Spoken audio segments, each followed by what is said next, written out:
Sa Awit chapter 15, at pagkatapos po meron tayong babasahin isang bersikulo sa 2 Corinthians chapter 5 verse 21.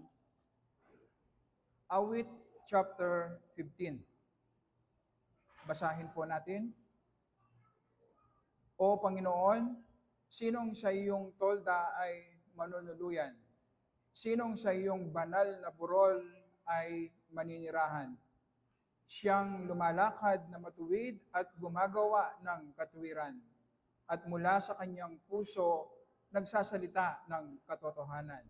Siyang hindi naninirang puri ng kanyang dila, ni sa kanyang kaibigan ay gumagawa ng masama, ni umaalipusta man sa kanyang kapwa, na sa mga mata niya ay nahahamak ang isang napakasama, kundi pinararangalan ang mga natatakot sa Panginoon at hindi nagbabago kapag sumumpa kahit na ito'y ikakasakit. Siyang hindi naglalagay ng patubo sa kanyang salapi, ni kumukuha man ng suhol laban sa walang sala. Siyang gumagawa ng mga bagay na ito ay hindi matitinag kailanman. 2 Corinthians chapter 5 verse 21. Ang tinutukoy po dito ay ang Panginoong Yesus.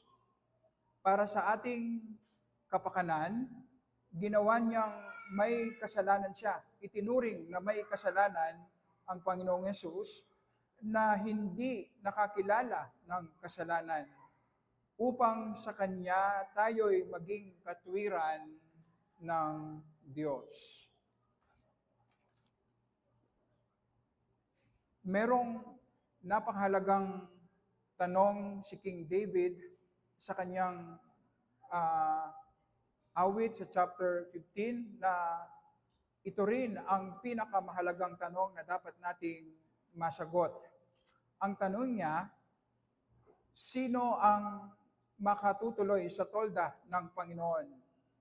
Sinong sa iyong banal na burol ay maninirahan?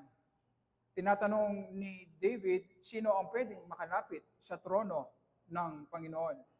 Kanino pwedeng makipag-fellowship, makipag-communion ang Panginoon? Sino ang pwede nating ituring na mananampalataya na mayroong buhay na walang hanggan, na pagkatapos ng buhay nga dito, siya ay tutungo sa glory at makakasama niya ang Panginoon. At nagbigay ng maraming mga katangian na pwede nating sabihin na representative na characteristics ng isang mananampalataya. Kailangan nating makita ang mga katangian na ito na unang-una ay nakita natin ng perpekto sa ating Panginoong Yesus. At dahil sa ating pakikipag-isa sa ating Panginoong Yesus, ang the same na mga katangian na ito kailangan mag-manifest sa ating buhay dahil ang Holy Spirit ng ating Panginoong Yesus ay nag-dwell sa atin, tayo na nakipag-isa sa ating Panginoong Yesus. So una, habang tinitignan natin ang mga katangian na ito na 6 na pares, kailangan ng unang sumasagi sa ating isip ay ang Panginoong Yesus. Nasunod ng Panginoong Yesus ng perpekto ang mga ito. At dahil sa ating pagkikipag-isa sa ating Panginoong Yesus, dapat makita ang mga ito sa ating mga buhay, tayo na mananampalataya. Unang katangian ng isang mananampalataya na unang isinabuhay ng perpekto ng ating Panginoong Yesus. Verse 2, siyang lumalakad na matuwid, blameless, at gumagawa ng katuwiran. Sinasabi na ang isang mananampalataya kailangan blameless. Sa ating Panginoong Yesus, ang application nito ay makikita natin ang kanyang karakter ay perpektong manifestation ng bunga ng banal na espiritu sa kanyang buhay. Sa atin na mananampalataya, ang ibig sabihin nito ay hindi po maging perpekto tayo. Hindi tayo magiging perpekto sa mundong ito. Ang ibig sabihin ng blameless sa atin, well-rounded ang ating karakter. Ang ibig sabihin ng blameless, kung ano ang karakter natin sa bahay, ganun din pagdating sa loob ng iglesia. Pagdating din sa ating trabaho, pare-parehas ang ating pag-uugali. Merong integrity. Kung ano ang nakikita natin sa panlabas nating buhay, yun ay nanggagaling sa ating looban. Pwede kasing gawin natin na ito ang nararanasan ng maraming mananampalataya dahil sa immaturity na kung ano ang nasa loob ay iba ang lumalabas sa ating pamumuhay. Mabait tayo pagdating ng Sunday, pero pagdating ng weekdays, iba ang ating pag-uugali. Kaya sinasabi natin, kahit na sa ating pagkain, kailangan makita ang self-control, kailangan makita ang discipline, dahil kung papaanong disiplinado at meron tayong self-control pagdating sa mga bagay na spiritual, kailangan mag-manifest din ang ganong self-control at discipline sa kung papaano tayo kumakain. So, kailangan kung ano ang mga katangian natin sa lahat ng aspeto ng buhay natin, pare-parehas na nagmamanifest. Ang ibig sabihin, ang tunay na pagbabago nagmumula sa ating puso, magmamanifest sa ating buhay. At kapag tunay ang pagbabago, saan man tayo maharap, saan man tayo dalhin, pare-parehas ang tugon natin. Dahil tunay ang pagbabago sa atin. Katwiran, hindi lang ang pag-uugali, kundi pati ang ating pamumuhay, gumagawa tayo ng mabuti sa ating kapwa bilang bunga ng ating pananampalataya. Ang sabi ni James, ano ang pakinabang na meron tayong pananampalataya kung wala namang bungang mabuting gawa? Kailangan makita sa ating pamumuhay ang pag-ibig natin sa Diyos at pag-ibig natin sa ating kapwa. So yun po ang unang pares. Pangalawa, makita natin at mula sa kanyang puso ay nagsasalita ng katotohanan. Siyang hindi naninirang puri ng kanyang dila.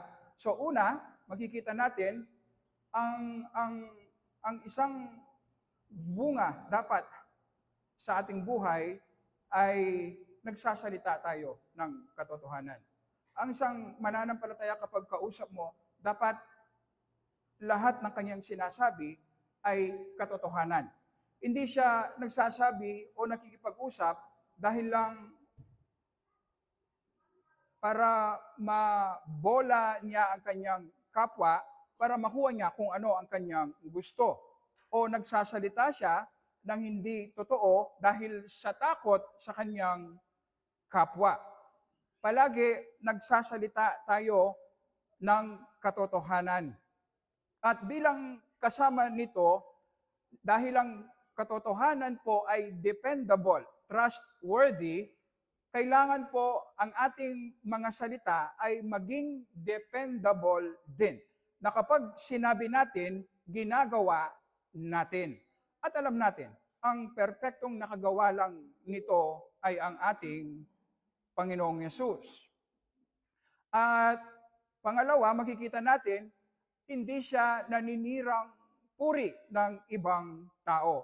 Alam niyo po ba, ito ang common na kasalanan sa maraming iglesia, ang sin of slander, paninirang puri, na pinagkakalat natin ang masasama sa ating kapwa kapag ito ay nakatalikod. Kailangan po nating makita na ito po ay kasalanan at ito ay masama. Ito ang basic rule.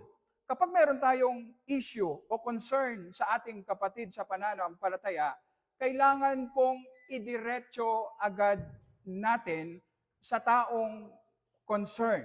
Hindi natin kailangang umikot o ipagsabi ang ating concern sa ibang tao na wala namang kinalaman sa issue. Idiretso natin, sabihin natin ng diretso na merong pag-ibig, sa ganong paraan, nasisettle ang ating mga issues na hindi po natin sinisira ang reputasyon ng ibang tao.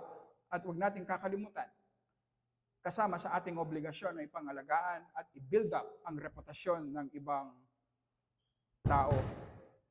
Kailangan makita ang ganitong katangian sa atin. Iniiwasan natin ang manira ng reputasyon ng ibang tao at magiging known ang ating fellowship sa pagbibuild up ng reputasyon ng ating mga kapatid. Susunod na katangian, sa verse 4, sa verse 3, na sa kanyang kaibigan ay gumagawa ng masama, ni umaalipusta man sa kanyang kapwa. So ang isang katangian pa ng isang mananampalataya, at ito rin ay perpektong nakita natin sa ating Panginoong Yesus, na hindi siya gumagawa ng masama sa kanyang kapwa. At hindi niya inaalipusta ang mga taong mababa kesa sa kanya. Ang isang test kung paano natin itinuturing ang ating kapwa, makikita po natin kung paano po natin tinatrato yung mga taong nasa baba sa atin. Yung mga taong mas mababa ang kanilang kalagayan sa buhay. Yung mga taong mas mababa ang posisyon nila kumpara sa atin. Yung mga taong nagtatrabaho para sa atin.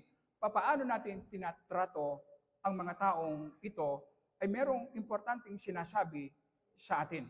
So sinasabi sa atin, lahat ng tao, anuman ang kalagayan sa buhay, ay nilalang ng Diyos sa wangis niya. Na sinasabi sa atin, kailangan nating respetuhin, kailangan nating igalang dahil ang ating kapwa ay nilalang sa wangis ng Diyos. Yan ang nakita natin sa ating Panginoong Yesus na lahat ng kanyang ginawa ay para sa ikabubuti ng kanyang kapwa. Ang kanyang ministry, ang kanyang preaching, ang kanyang mga milagro na ginawa hanggang sa kamatayan sa krus, lahat ay para sa ikabubuti ng kanyang kapwa. Verse 4, nasa mga mata niya ay nahahamak ang isang napakasama, kundi pinaparangalan ang mga natatakot sa Panginoon. Kung sino ang ating ina-admire na tao, meron itong sinasabi sa kung sino tayo sa ating looban.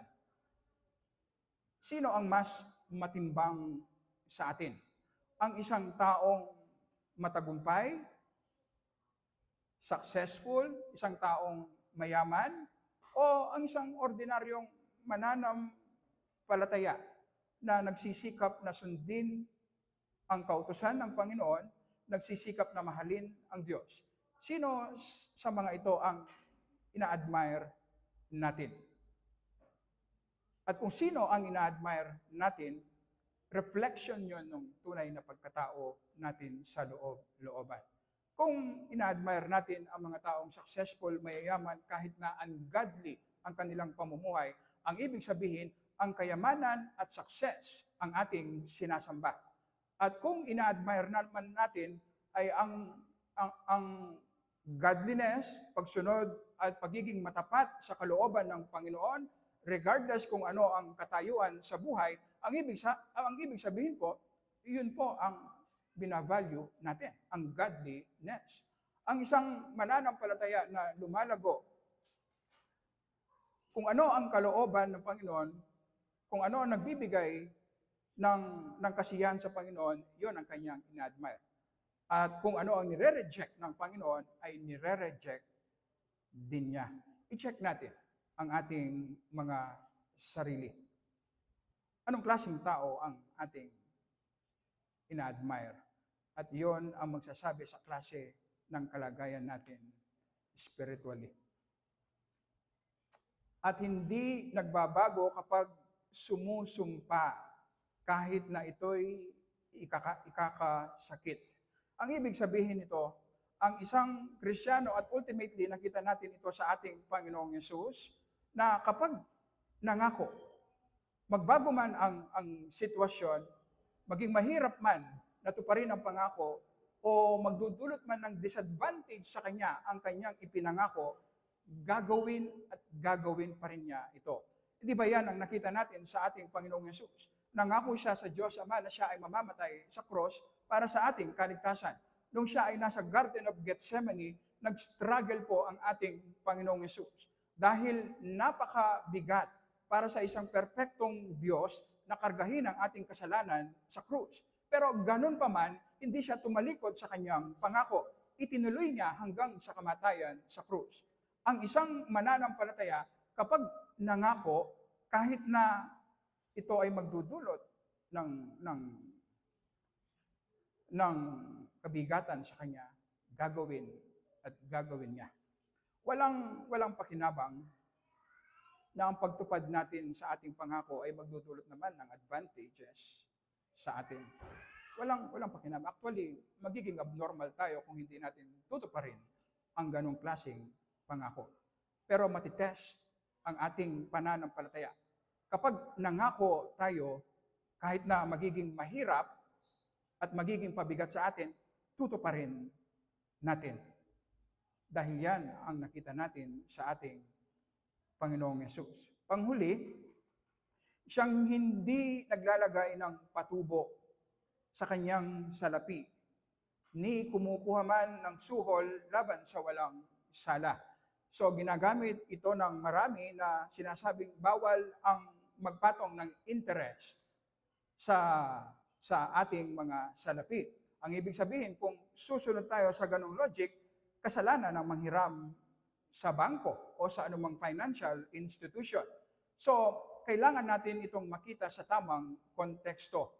Ang Panginoon po, iniutos niya sa kanyang bayan na kapag ang kapwa Israelite ay nangangailangan at ang kanyang pangangailangan ay patungkol sa kanyang basic na pangangailangan bilang tao, pagkain, para sa gamot, ang sinasabi sa atin, pahiramin natin ang ating kapwa na hindi nagpapatong ng interest. Actually, sa New Testament, makikita natin higit pa ang inuutos. Kung kaya nating ibigay, huwag na nating ipahiram. Ibigay na lang natin.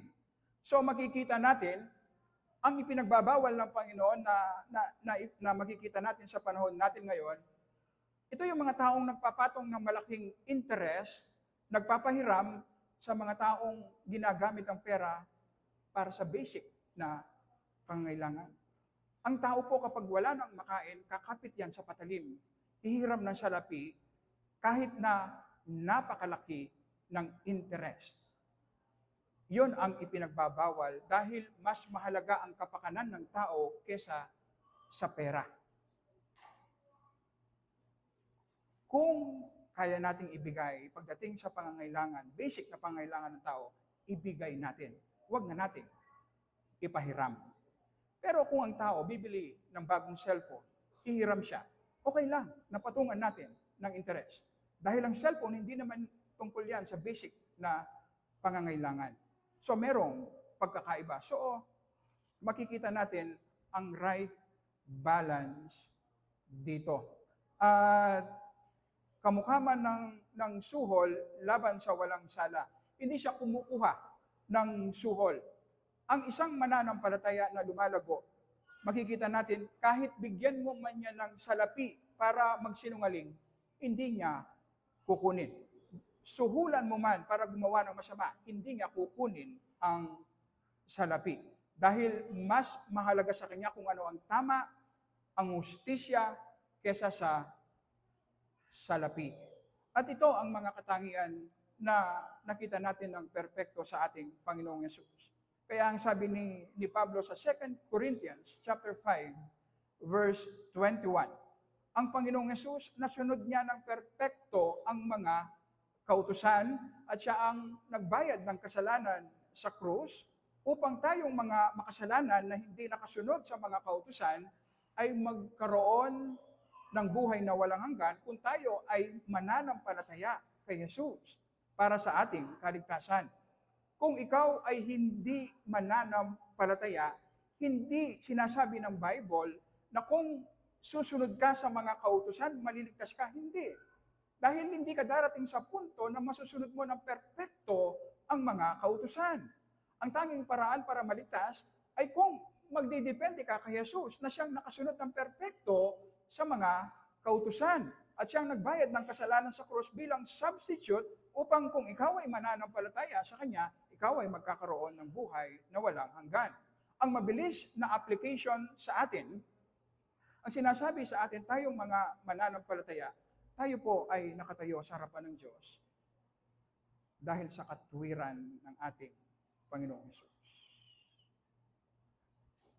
Ang pwede nating ipagmalaki, hindi po ang ating mabubuting gawa, kundi ang mabubuting gawa ng ating Panginoong Hesus. At ito ang isang bagay na kailangan nating i-develop sa ating mga buhay bilang mga mananampalataya. Ang default setting natin, gusto nating tumayo sa harapan ng Diyos gamit ang ating mga mabubuting gawa. At makikita natin ang mga senyales na kapag merong pumuna sa atin, napakabigat sa atin na para bang guguho ang ating buhay. Kapag nag-fail tayo, para bang imposible na tayong makarecover. Yan ang mga senyales na ang tinatayuan natin, hindi ang katwiran ng ating Panginoong Hesus, kundi ang ating sariling katwiran. Kaya naman, napaka-importante na palagi nating i-examine ang ating sarili na ang tinatayuan natin, nire-remind natin palagi ang sarili natin.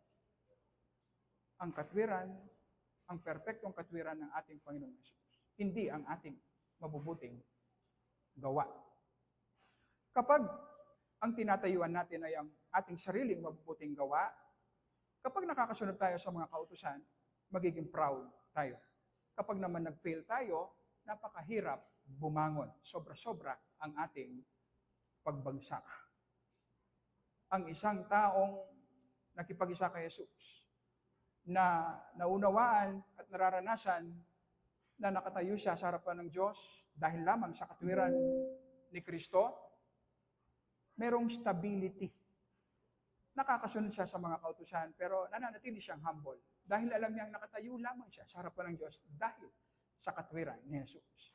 At mag-fail man siya, agad-agad siyang makakatayo dahil alam niyang hindi naman siya nakatayo sa harapan ng Diyos dahil sa kanyang performance.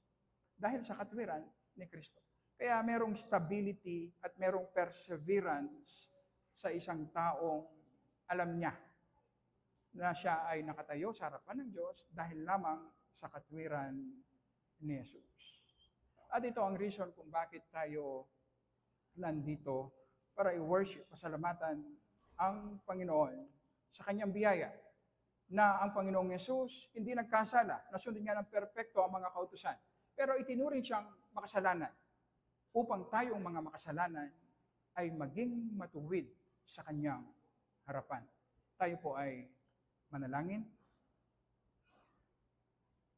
Salamat po, Panginoon, sa iyong mga salita na nagbibigay ng kalinawan sa aming mga puso. Hindi namin namamalayan, Panginoon,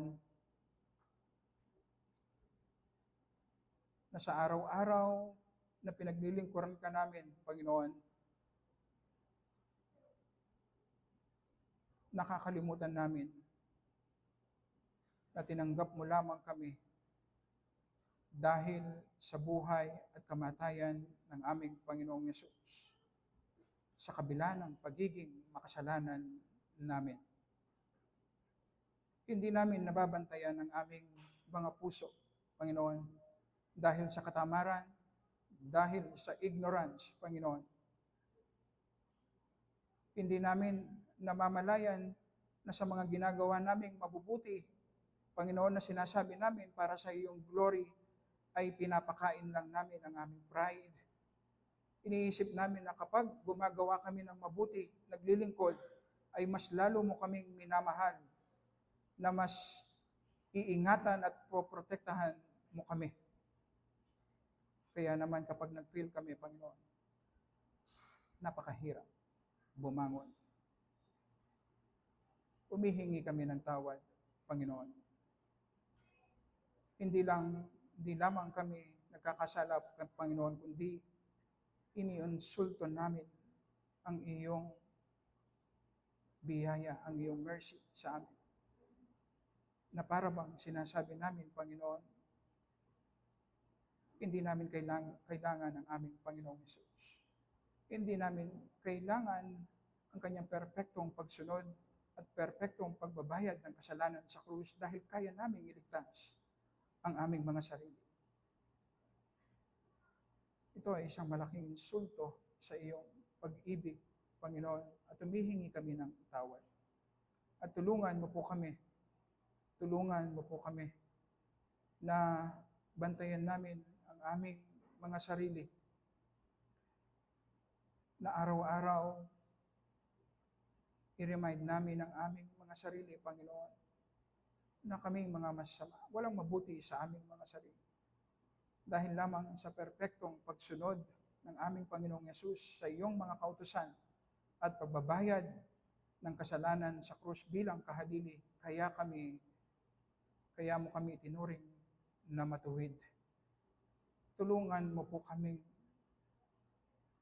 maunawaan at maranasan namin, Panginoon, ang katotohanan ito upang magdulot ito ng stability sa aming lakad bilang mananampalataya. Upang magdulot ito ng strength, Panginoon, na magpatuloy kami na sa kabila ng maraming failures namin sa buhay, Panginoon, sa kabila ng maraming pagkakataon na nadatapa kami, meron kaming power na bumangon dahil ang nakikita mo sa amin ay ang katwiran ng aming Panginoong Yesus. At kailanman hindi mo kami i-reject. At anuman ang magawa naming mabuti, Panginoon, para sa iyong pangalan, kailanman hindi kami magiging proud dahil alam namin anuman ang meron kami dahil lamang sa iyong biyaya, dahil sa iyong awa sa amin, dahil ang tanging deserve namin ay kapahamakan sa impyerno. Tulungan mo po kami mag-worship sa aming pagbabasa ng iyong banal na salita, sa aming pag-awit ng papuri sa iyong pangalan, sa aming pakikinig sa iyong banal na salita, Panginoon, sa aming pagkakaloob, sa aming banal na hapunan na gagawin. Tulungan mo po kami na ang lahat ng ito ay gawin namin bilang ekspresyon ng aming pasasalamat, pagsamba sa iyong pag-ibig sa amin, na ibinigay mo ang iyong kaisa-isang anak para sa aming kaligtasan. Sa pangalan po ng aming Panginoong Yesus. Amen.